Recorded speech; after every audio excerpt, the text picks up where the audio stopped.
جس کا خدا ایسا ہو، کیا وہ غیر اللہ کی طرف نظر کر سکتا ہے؟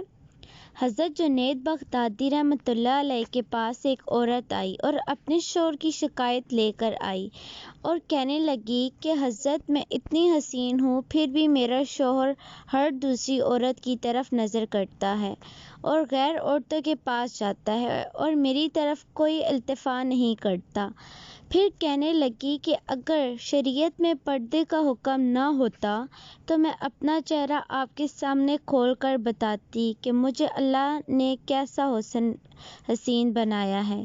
یہ سن کر حضرت جنید رحمۃ اللہ بے ہوش ہو گئے اور ہوش میں آنے کے بعد مریدوں نے پوچھا کہ حضرت کیا بات تھی، کیونکہ آپ پر غشی طاری ہو گئی تھی۔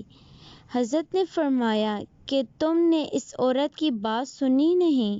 وہ کیا کہہ رہی تھی کہ میرے جیسی حسین عورت کے ہوتے ہوئے بھی میرا شوہر ہر دوسری عورت کی طرف نظر کرتا ہے۔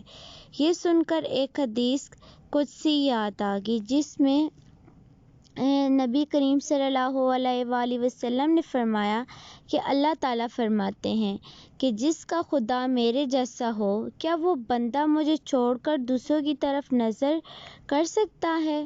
سورج کو دیکھو، چاند کو دیکھو، کتنے حسین ہیں، تو ان کو بنانے والا کتنا حسین ہوگا، جو مٹھاس کو پیدا کرنے والا ہے اور کیسی مٹھاس ہوگی۔ ماں کی دل